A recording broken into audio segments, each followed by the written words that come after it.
Hello, and welcome to Cosmological Arguments. I'm your host, John Bannan. The argument from time.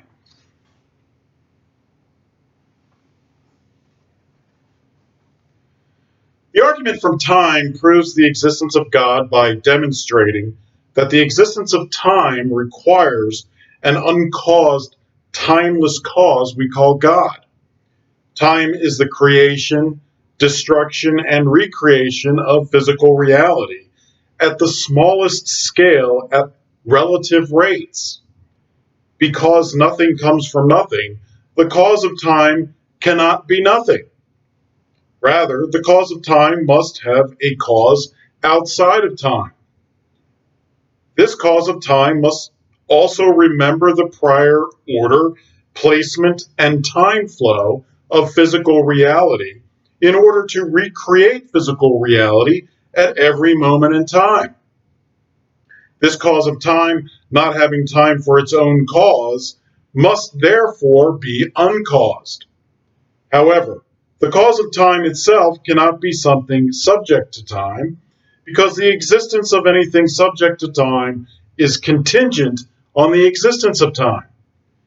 There are no physical explanations for the beginning of time itself, because all physical explanations would be subject to time.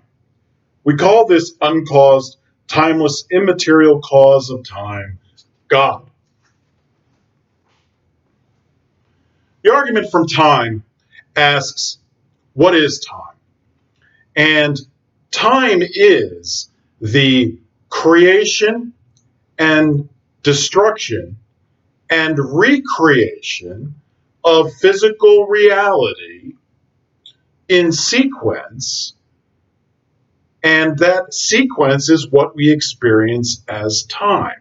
So time is like a film. So it's a film full of frames, and as those frames go by, that is what we experience as time. However, each frame itself is something that exists and then doesn't exist. It's destroyed, and then its reality, physical reality, is recreated at the next frame. So,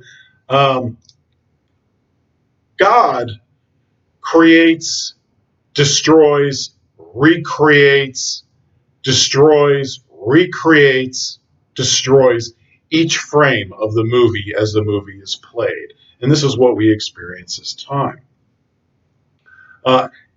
However, it's important to understand that between each creation, destruction, and recreation, time doesn't exist. There is no time in between each frame.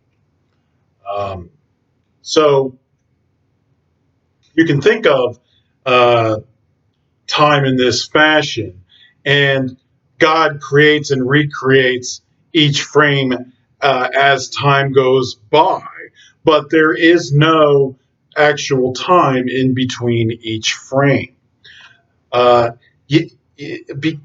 of this, because physical reality is the creation, destruction, and then recreation of physical reality at the smallest scales at relative rates, you need a God in order to remember where everything goes in the next frame. Because physical reality can't remember it because it's been destroyed. It's been created, but then destroyed.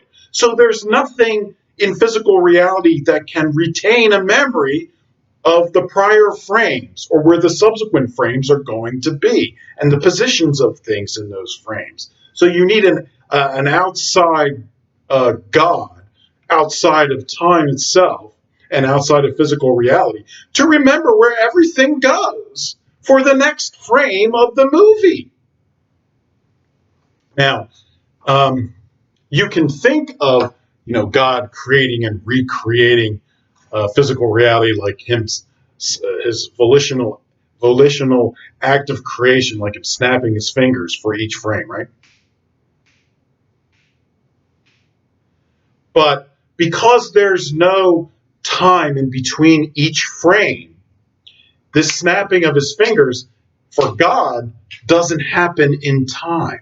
It doesn't make God subject to time because he's constantly snapping his fingers, because there's no time in between each finger snap.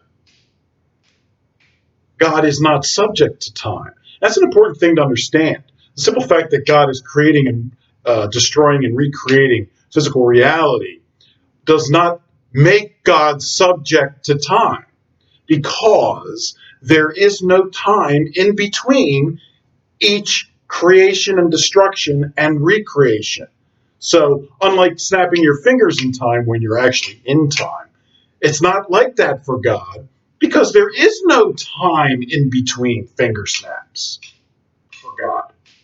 So, it's incorrect and erroneous to believe that this sort of volitional creation act through time subjects God to time, or makes God, an entity subject to time.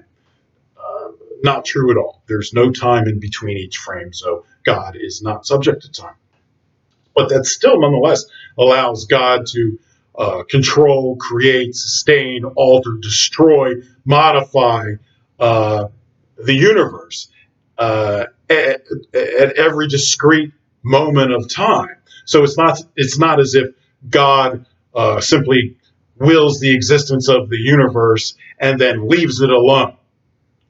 Sort of deist philosophy. Not at all. God actually is intervening and sustaining material reality at each moment of time. It's just that God's creation of each moment of time, there's no time in between each moment, which means God doesn't have to be subject to time in order to do that.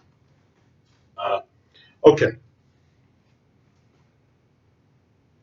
If you want to use a symbol for the argument from time, I would use this symbol.